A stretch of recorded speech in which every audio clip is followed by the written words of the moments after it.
So I'll go on with overwintering. This is Murray McGregor. He is probably the biggest commercial beekeeper in the UK. He's up in Scotland. His main crop is heather. He's got about 4,000 hives. He's a lovely guy. And he said, we regard the start of the season to be autumn. It sounds a bit bizarre, but that is the time that you put in place the building blocks which determine what you've got to work with in spring. And also this guy here, Ray Olivares, he's a massive beekeeper in California, but it's still a family business. But he's got about 17,000 hives and he sells over 200,000 queens a year. But he says, if you make a mistake in May, you can still fix the bees by October. But if you don't have healthy bees in October, they just dwindle and die out. That's why you hear about these 30 to 50% losses. It's occurring in winter, but was caused by something that happened back in July or didn't happen. So both these people on opposite sides of the world, both big beekeepers and doing very different things, but to them, it's all about, what you've got to work with in the spring is all determined by what you take into winter and what survives winter. And these are the variables, or some of them, that we have to think about when we're taking bees into winter. So the climate is kind of set by where you are in the world generally, but the weather can go up and down. So for example, in my part of the world, which is quite near Manchester, it's fairly wet, but mild. But every now and then you'll get a drought. Every now and then you'll get something like the beast from the east. So, you have to be ready for anything. Another area dependent thing is the amount of food they have going into autumn and winter. In some areas, there's loads of pollen. There's a late flow from maybe Himalayan balsam or something. In other areas, not. Varroa mites, always a big deal. The type of bee will, that some bees get going earlier than others. There's the way you set up your hive, the strength of the colony, and also the goals for next season. So if you want to pollinate early in the spring, you'll have a completely different way of going about things to if your main crop is, say, in July or the heather in August. This is something I think is very important that Randy Oliver said, because we always get sidetracked into lots of little details about beekeeping, like what's the best type of hive, what's the best this, what's the best that, what's the best bee. And he just boils it down to two things. He says that it's all about varroa management and nutrition.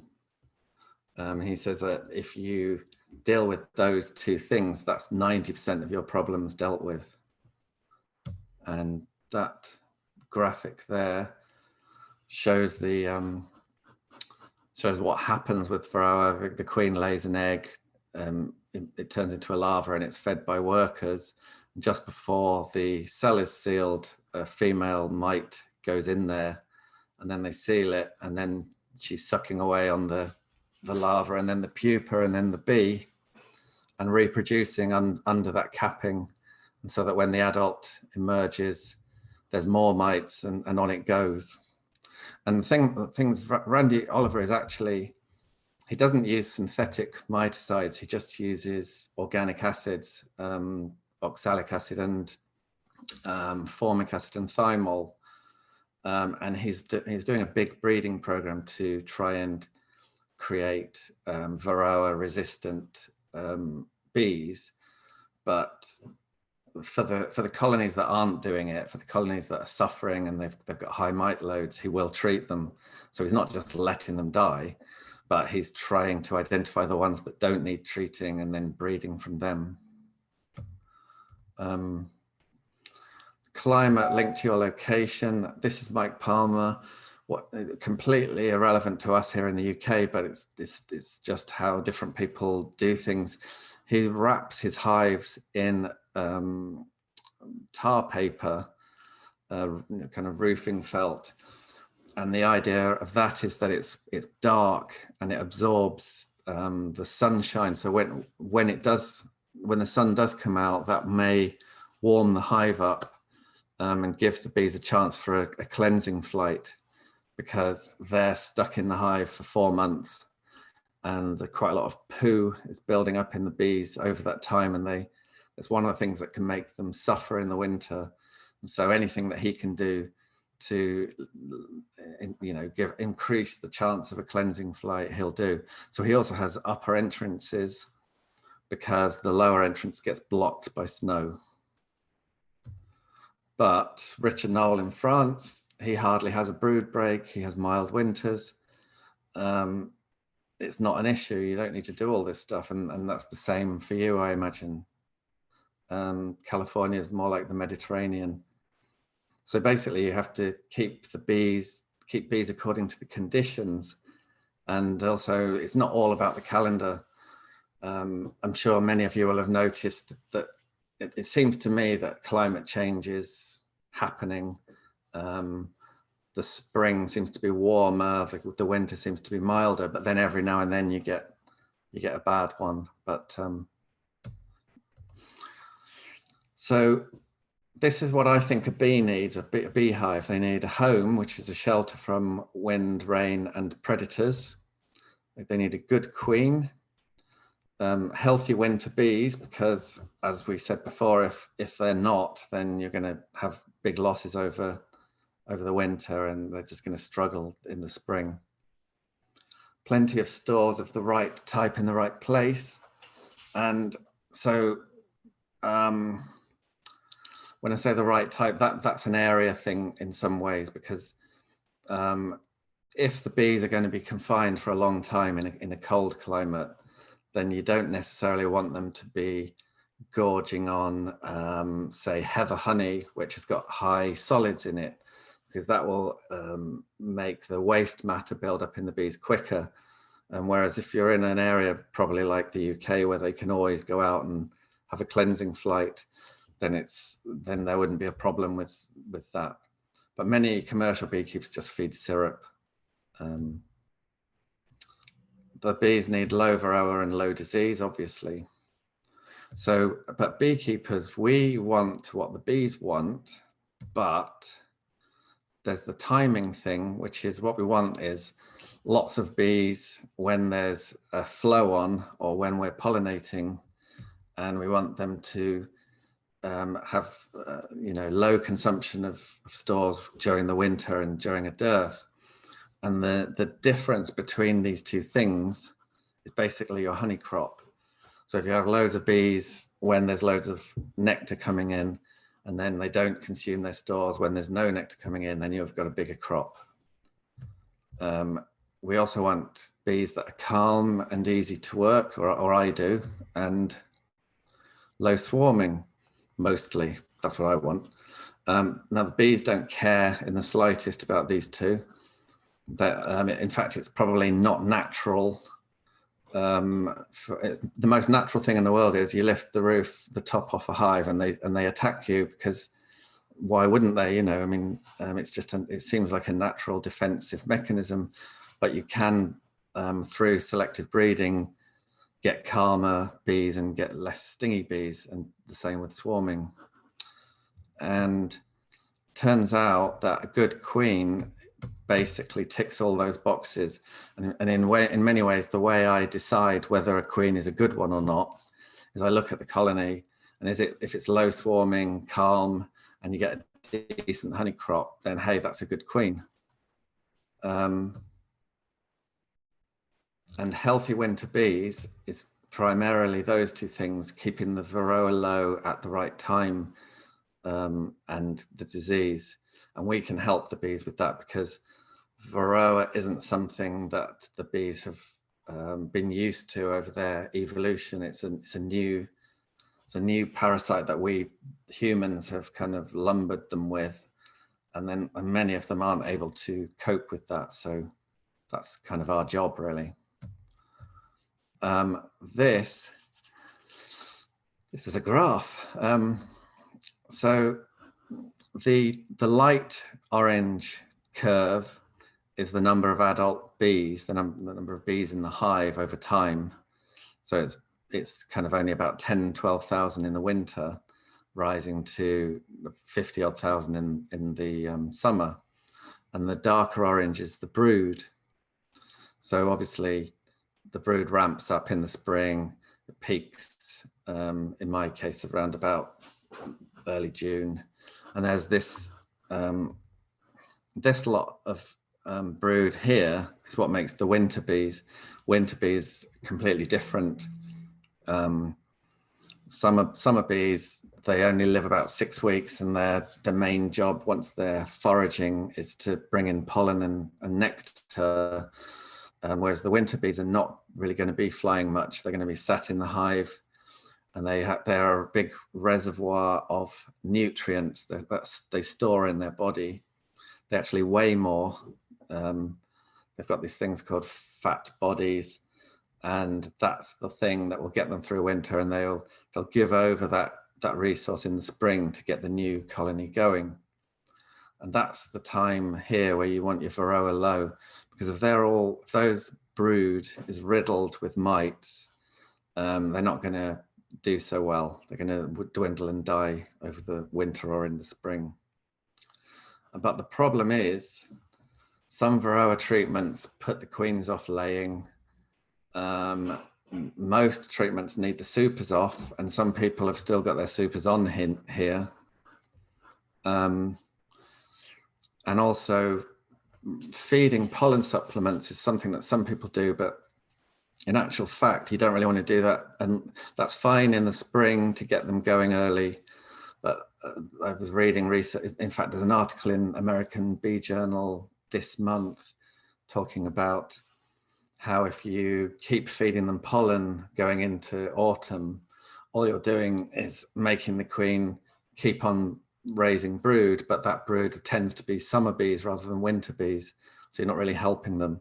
In fact, it's kind of the falling off of the pollen that triggers the creation of these winter bees. So the message here is don't leave the mite treatment too late. You don't want to be having infested winter bee brood, but it is difficult. It's a balance.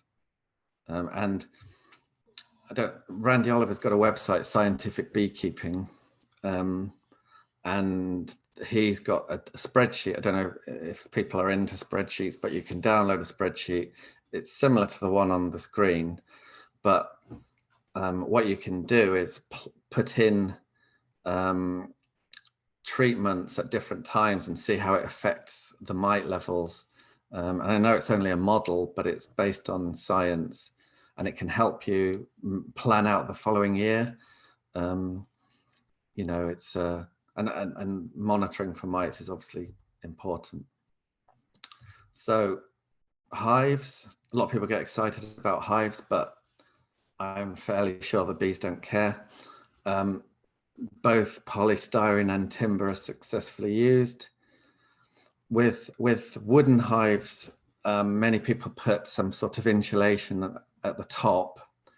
The reason is that as the brood starts being made in January, February time, there's a lot more heat in the cluster, and that heat will rise and condense on the top if the top's cold, and then there'll just be water coming down onto the cluster, which you don't want. And that may only happen in a cold winter, but there's no point taking the risk. Obviously, that's not a problem in a polyhive. And the same with mesh floors, solid floors. It seems to me that most commercial beekeepers use solid floors, actually, but they both work. So just take your pick. I think from what I've seen with a mesh floor, you definitely don't want any other entrance than the bottom, Whereas with a solid floor, perhaps a small upper entrance, a small ventilation hole would help with damp. And mouse guards, some people use them, some don't. But if you do, wait until they've stopped bringing in pollen, because quite often mouse guards knock the pollen off. There's some polyhives, which are Murray McGregor's in Scotland. This is at swarm control time, so he's done vertical splits. So you can see that's one split and that's another, and there's another hive on top. But he uses plenty of polyhives. But here's also some of his really old Smith hives.